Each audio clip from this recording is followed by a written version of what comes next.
So shall we start? Yes. Okay. Well, welcome everybody. Thank you for being here. This is, I think this is the first week, maybe it's the second week. I think it's the first week where there's no children's Sunday school.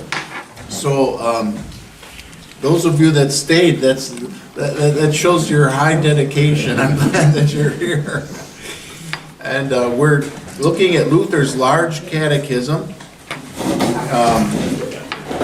I think there's one book left over there, if there's somebody who doesn't have a book. And today we're going to do the first commandment. All right, so who can tell us what is the first commandment? That's great. I heard Pastor Morris's voice above all. You know why? Because that's the way, thou shalt have, that's the way I learned it too. When the kids do confirmation, I feel embarrassed telling them they have to memorize it, and then they're looking and I don't have it memorized because the way I learned it and the words that they have are different. So they modernize the words. I just wish they would leave them alone, actually. So we're going to take a look at this first commandment, which to Luther in many respects is probably the most important. There's a little editor's note on page 18. You see right under the woodcut, a little note from the editor. Luther spends more time on the first commandment than on any other portion of the Catechism, explaining how essential it is to know, trust, and believe in the true God, and to let nothing take his place. He was convinced that where this commandment was being kept, all other commandments would follow. A right relationship with God produces right relationships with fellow human beings. That makes a lot of sense, doesn't it? Right, if we would have no other gods but God, all the other things would fit into place.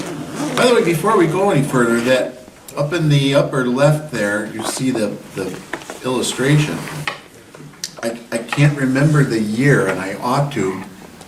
I want to say the Catechism in 1520 something, I don't know. Anyway, the Catechism was printed, and there were woodcuts in the Catechism, which was a big deal. Remember, I mean, printing had just been invented back then. Yeah, it wasn't very old. And we take it for granted that everything has photographs and pictures. If you want people to be bored and not really pay any attention to whatever you're writing, don't put any pictures in. Because we love pictures. So you can imagine how cool that was when the Catechism came out and there were these woodcuts where somebody carved out of a block of wood so that the wood would be raised in the appropriate places to make a stamp. That's kind of how it works. And there were different ones for all the different things in the Catechism. Every page. Yeah. So that's kind of exciting. So just looking at this one, this is the one then for the first commandment. Can I ask you a question? Yeah. Why is there a goat on top of a pole? Well, we're going to come to that, yeah. So, just take a look at that picture for a second. Does anybody want to tell me what it is before I go through it? Receiving the Ten Commandments. What is it? Moses receiving the Ten Commandments. Yeah. Look in the upper right-hand corner, and you see somebody there receiving from God the commandments. That's Moses. And then going clockwise to the lower right-hand corner, you see Moses looking up. He sees something, and he's got one tablet in his hand. Where's the other tablet? Yeah, the lower left-hand corner. It's broken. Remember, what did Moses do when he came down from the mountain? Smashed the commandments, right. What made him smash the commandments? They were praying to Baal. Yeah, if you go to the upper left-hand corner of your picture, you see The golden calf. Yeah, right. It's not a goat. It's a calf. So that's the golden calf, and there are all the Israelites in 15th century German peasant garb dancing around the golden calf. So these will be cool, I think, as we go through them. I think you'll enjoy them. I hope you do. All right, let's read what he's got here. I hope we have enough time. I think we do. Is there a volunteer who would read the first paragraph starting with sentence 1? He's not just- Okay, I will. What this means, you shall have me alone as your God. What is the meaning of this, and how is it to be understood? What does it mean to have a God? Or what is God? Answer. A God means that from which we are to expect all good, and in which we are to take refuge in all distress. So to have a God is nothing other than trusting and believing Him with the heart. I have often said that the confidence and faith of the heart alone make both God and an idol. If your faith and trust is right, then your God is also true. On the other hand, if your trust is false and wrong, then you do not have the true God, for these two belong together, faith and God. Hebrews 11:6. Now I say that whatever you set your heart on and put your trust in is truly your God. All right, so that's a good definition of God, isn't it? What is a God? Whatever you are trusting in, whatever you rely upon for good things, that is your God. So it's easy in a religious world to compare think of the gods. Well, our God, Yahweh, compared to Allah, or compared to Vishnu, or Buddha. Buddha, or all the different gods of the other religions, right? Or to think maybe even back in those days, God would be contrasted with the pagan idols. So your statue of Zeus, or that would be a little later than this, or your statue of an Egyptian god or a Babylonian god. But with this definition of a god, what could be your God? Just about anything, right? Whatever it is in which you place the trust of your heart. Money. That is your God, right? Big one. That's it. Would someone read the second paragraph, starting with sentence 4? The purpose of this commandment is to require true faith and trust of the heart, which settles upon the only true God and clings to Him alone.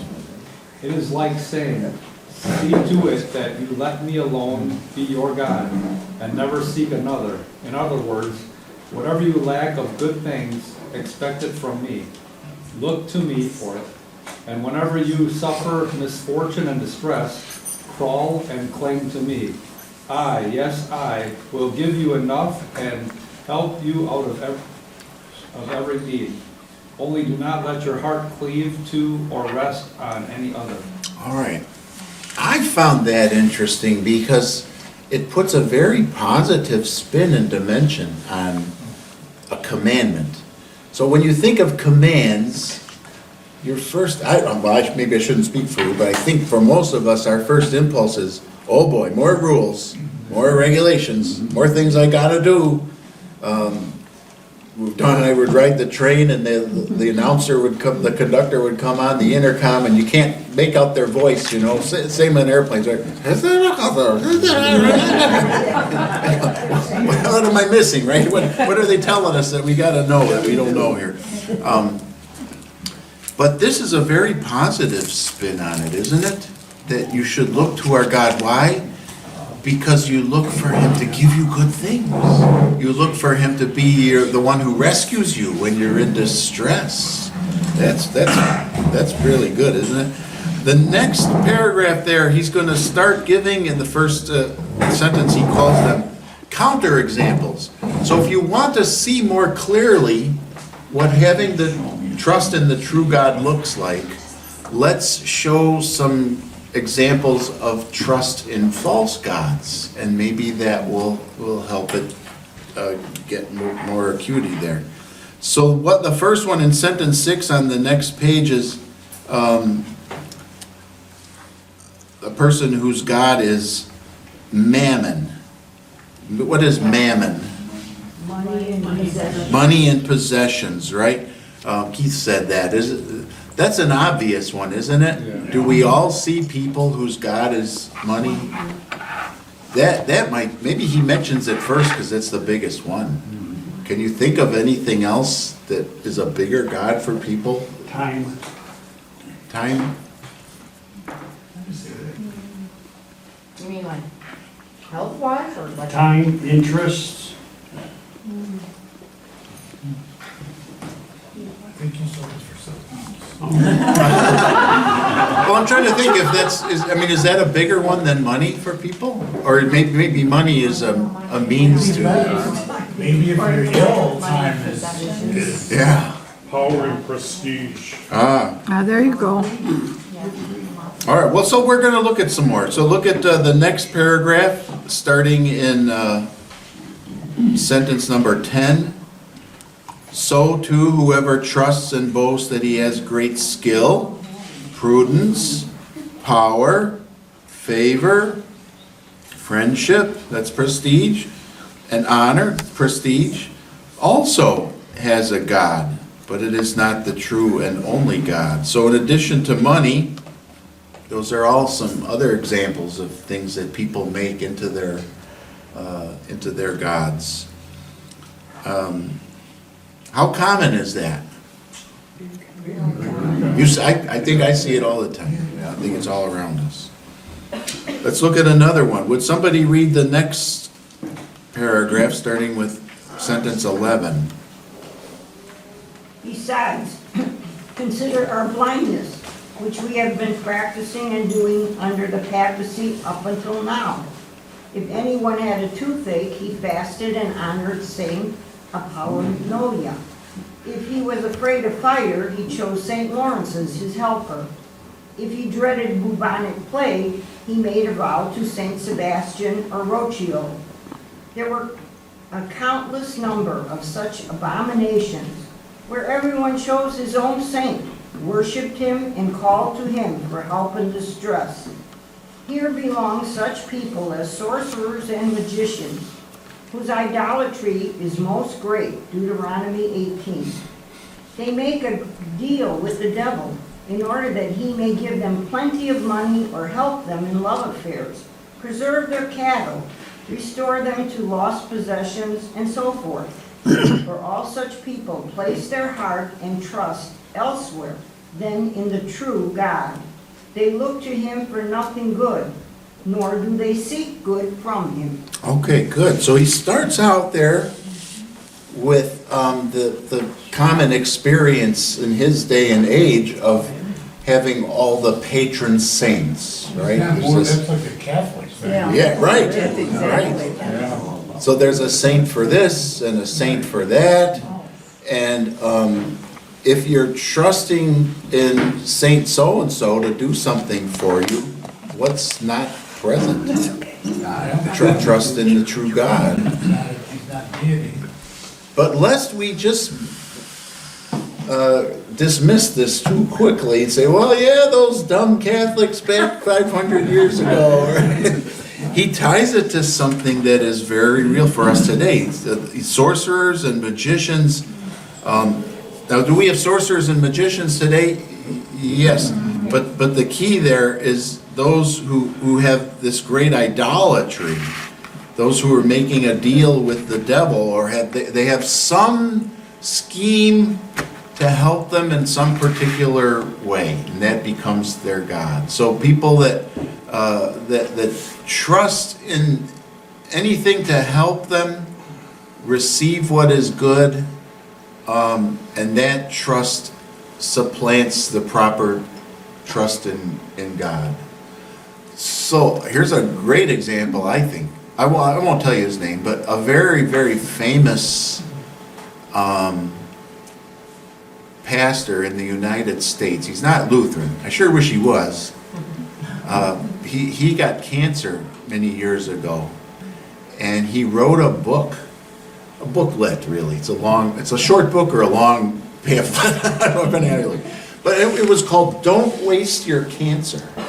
don't waste your cancer. Now, isn't that an interesting, in other words, when you hear that you have cancer, do you go off high and to the right and you panic and call everybody you know and get them praying and do all these things? I mean, I'm not dismissing the importance of prayer.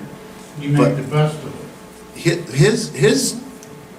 His idea is, if you've got it, God allowed that for a purpose and a reason. God wants to accomplish something.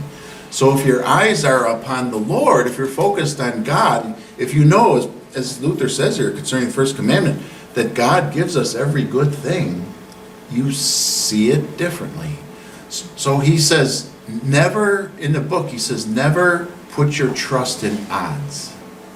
So if you got cancer and the doctor said, oh, this is the kind that 99% of it we're able to treat. You've got a really good chance. You walk out of the doctor's office, you're like, yes. I gotta go to Vegas. And if the doctor says, well, we're going to do everything we can, but 95% of the people that have what you have, I'm sorry to tell you, they don't make it. Then you walk out and go, oh. This pastor would say, do not do that. Because he says, when you do that, your trust is in odds. Your trust is in what the doctor's telling you your odds are. He says, put your trust in God.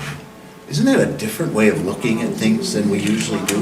Yes. It strikes me as very, very profound for faith.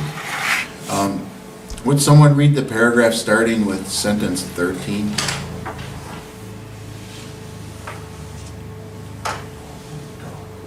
So you can easily understand what and how much this commandment requires. A person's entire heart and all his confidence must be placed in God alone and in no one else. For to have God, you can easily see, is not to take hold of him with our hands, or to put him in a bag, like money, or to lock him in a chest, like silver vessels. Instead, to have him means that the heart takes hold of him and clings to him. To cling to him with the heart is nothing else than to trust in him entirely. For this reason, God wishes to turn us away from everything else that exists outside of him and to draw us to himself. John 6:44. For he is the only eternal good. Matthew 19:17. It is as though he would say, whatever you have previously sought from the saints, or for whatever things you have trusted in money or anything else, expect it all from me. Think of me as the one who will help you and pour out upon you richly all good things. Good. Do you hear this? So you hear the Lord speaking to you there? Yeah. Trusting in the Lord, and looking to him to receive the good things that he has to give, and not looking at something else. There's a tweak on this, but it's coming later, so I won't talk about it yet. To our Catholic brothers, ignore that particular statement, because that statement says, forget the saints, come to me. Yeah, if only the Catholics would read the large catechism, they'd probably be better off, right? I have spoken to Catholic friends about this, Uh-huh. and they alluded to asking for prayer. They Yes, said it's the yes. same thing as like us asking a person who's living for prayer. Right. So they don't see it as worship. Yeah, but They see it as intercession. asking that person for prayer, they're alive, they can. I know, I Saints know, dead. right, And I they're not, know. they're. Yeah. I remember a very good friend who is no longer, you met her yesterday, Gail. She was brought up Catholic, but when she was still Catholic, she said, who better to pray for you than the mother of Jesus? That was her justification at the time, since the Holy Spirit has Yeah. shown her truth, but yeah. I've run into that too. There's a lot of problems with that. And part of the problem too is the background in Catholic theology for how this works. That the saints, this is why they're saints. Because they have a storehouse of merit. They have done so many good things that when they ask for you, it's somehow more powerful than if the person sitting next to you asks for you, right? So that appeals to this same idea Luther's getting at. It's not trusting in the Lord alone for something. It's trusting in some other person's goodness and storehouse of merit on our behalf. There's other problems with it too, but I do know that is correct how many Catholics will explain it. And I don't know, is that different from the way they would have explained it 500 years ago? So Luther's criticizing him, but has anything changed? I don't know. Yeah, Luther was a Catholic. So. Yeah. The paragraph starting with sentence 16. See, here you have the meaning of the true honor and worship of God, which pleases God and which he commands under penalty of eternal wrath. The heart knows no other comfort or confidence than in him. It must not allow itself to be torn from him, but for him it must risk and disregard everything upon earth. On the other hand, you can easily see and sense how the world practices only false worship and idolatry, for no people have ever been so corrupt that they did not begin and continue some divine worship. Everyone is set up as his special God, whatever he looked to for blessings, help, and comfort. So what's he saying there? When we're commanded to have no other gods, it's because everybody has a God. There are no neutral people out there. There are no unbiased people. There are no people who are just doing it on their own. Everybody. Atheist. Okay, what would be the God of an atheist who has no God? Themselves. Could be themselves, or it could be any of the things we've been talking about, money, or their idol, whatever they think is going to answer their problems. But they don't believe in Satan either though, right? I don't think so. No. Yeah, they typically have a naturalist philosophy, so they disregard anything supernatural. But what Luther's saying here is that doesn't mean they don't have a God. Everybody has a God. Everybody trusts something. Right. Whether it's themselves or outside of themselves, whether it's the true God or not the true God.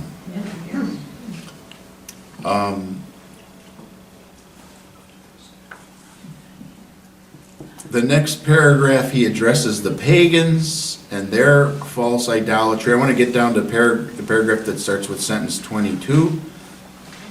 Besides this, there is also a false worship and extreme idolatry, which we have practiced up to now. This is also still common in the world. All churchly orders are founded on it. It concerns the conscience alone, which seeks help, consolation, and salvation in its own works. This conscience imagines it can wrestle heaven away from God and thinks about how many requests it has made, how often it has fasted, celebrated Mass, and so on. Upon such things it depends and boasts as though unwilling to receive anything from God as a gift, for it wants to earn or merit heaven with good works.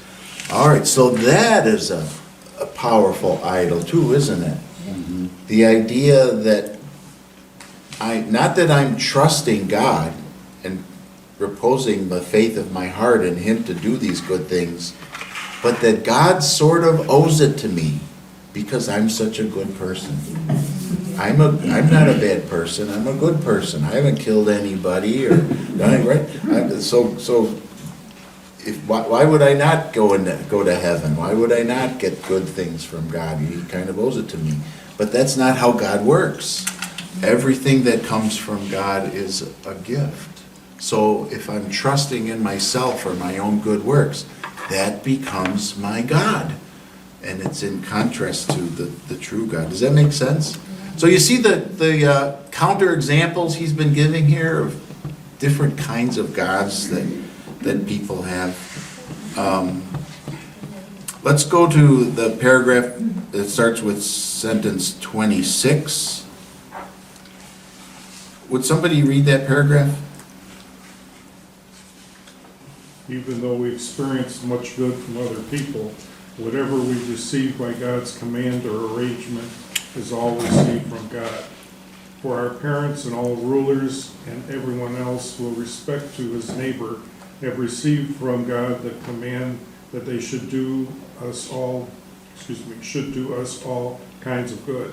So we receive these blessings not from them, but through them from God. For creatures are only the hands, channels, and means by which God gives all things. So he gives to the mother's breasts and milk to offer to her child, and he gives corn and all kinds of produce from the earth for nourishment. None of these blessings could be produced by any creature of itself. Good. So do you see what he's saying there? When we are trusting in God to give us good things, God does this through intermediaries often. Remember, was it, I think it was Elisha and the widow? And he asked for some cake or some bread, and she only had like one little bit left, and he said, make it for me, and she did. And then for the rest of the famine, whenever she went to get some more, it was full. So that's kind of a miraculous thing. I'm not saying God doesn't do the miracle sometimes, but that's not the normal way that God provides. How would God normally provide? The farmer's got to go out and raise the wheat, and someone's got to grind the flour, and someone's got to bake the bread. So if you're suffering financial troubles, you don't take your bank book and say, oh, dear God, you promised to provide, and then call the bank and expect it to be, something much higher. That's not how that works, right? But God, the things that God provides are the things that are in accord with his arrangement, with his command. So when you work and you get paid, that is appropriate. That's the right way. If you steal, is that God? Oh, look at what God provided for me. Somebody left this right here on the... that's not how that works, right? Wow. Would someone read the next paragraph, starting with sentence 27? So no one should expect to take or give anything except what God has commanded. Then it may be acknowledged as God's gift, and thanks may be rendered to him for it, as this commandment requires. For this reason also, the ways we receive good gifts through creatures are not to be rejected, nor should we arrogantly seek other ways and means than what God has commanded. For that would not be receiving from God, but seeking for ourselves. All right, so what the Lord provides then rightly is for which we should be thankful. I have to go a little faster here. On the next page, the first full paragraph starting with sentence 29, God will not have this commandment thrown to the winds. He will most strictly enforce it. In order that this may be known, he has added A, a terrible threat, and B, a beautiful, comforting promise. The promise is also taught and impressed upon young people in Deuteronomy 6. So what is the threat and the promise? Well, it's if you read the Ten Commandments directly from the text in Exodus 20, there's something added on there, which Luther has as the close of the commandments. I, the Lord your God, am a jealous God, visiting the iniquity of the fathers on the children to the third and fourth generation of those who hate me, but showing steadfast love to thousands of those who love me and keep my commandments. So what does that tell us about how God views this? That this is not a little thing. This is really serious. And those who disregard this commandment, the iniquity is visited upon them to the third and fourth generation. Yeah, how literal is that? So if your dad was not right, his grandchildren and their grandchildren are still going to be afflicted? Yes. There's consequences for how, There's- I don't think it's God's punishment, but it's consequences for raising, for bad raising, yeah. I think this is a very hard thing for us to discern, and in many respects we have to trust God for it, but you can see it. So when you pass some bum on the street, how many times, if you were to sit down and dig into their background, do they come maybe from a family where there was a lot of problems or a lot of things And those problems get passed on. Yeah, but what about like the Vietnam vet who's a bum on the street? So that's why it's, yeah, you can't always outline all this. It's hard for us to differentiate it. But there is truth to it, to see that these curses and things do get passed down through the generations. But the part of the point there is also then to contrast that his steadfast love is shown to thousands of those who do love him and keep his commandments. So he's a jealous God, and he visits the iniquity. It takes a long time. It takes 4 generations before him to kind of get over it, right? But how long does it take him to forget his loving kindness? 1,000 generations, right? I've wondered, am I a pastor, or do I have God's help in my life because maybe one of my great grandparents or somebody was a really godly person that prayed all the time? Do you maybe have grandchildren or great-grandchildren or further that will be really, really blessed because you're seeking to live a godly life and honor God in all that you do? Isn't that an interesting thought? Let's go to the bottom paragraph there, starting with line 35. Oh, my time is up. I heard a ding. I can't believe it. That was 10 minutes ago. Oh.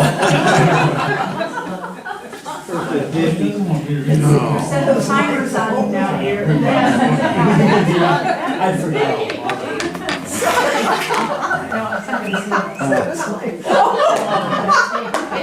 And she didn't have it set for 11. Let's go to the next page, page 23, the bottom paragraph, starting with sentence 42. But unfortunately, here's the failure. The world believes none of this, nor regards it as God's word. For the world sees that those who trust in God and not in mammon suffer care and want. So if you trust in God for good things, could you sometimes in this world still have care and want? Sure.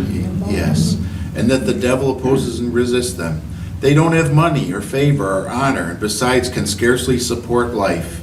On the other hand, those who serve mammon have power, favor, honor, possessions, and every comfort in the eyes of this world. So are there people who have made money their God, or have a false God, and everything goes great for them? I should think I heard my wife, because that's her biggest complaint to me. So can you go by the way we see it? Can our observations in life suffice to understand the way it really is? The last sentence there. For this reason, these words must be understood to speak against the appearance of such things, and we must consider that they do not lie or deceive, but must come true. So God's word is true, even if it doesn't look like it. Even if it looks like God's people are suffering and people who have other gods are prospering, that's not the way it is. And also, what must come true entails the idea of what the end is going to be. That's how the psalmist handles the problem, right? The psalmist says, I looked at the ungodly and their bodies are sleek and everything is going right for them. And he says, I almost stumbled when I considered these things, meaning that it bothered him so much that to see people who were not living for God and everything goes right for them. He says, and then I entered into the house of the Lord. In God's house, then all of a sudden he could see clearly. And he said, and then I perceived their end. And they're on a precarious place, meaning that everything looks great for them, but you can't judge until the final chapter. Don't judge who prospered and who suffered until the last chapter is written. God's word is true, and we can trust it. All right, thanks everybody. Next week we will do the second commandment.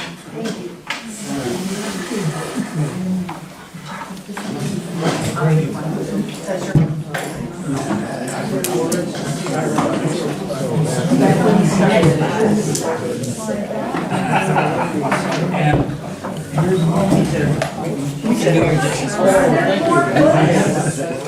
those of us who don't have votes. Do you want to give them this one? We got.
I bet you it's in my drive. I bet you that. It's in your drive? Yeah.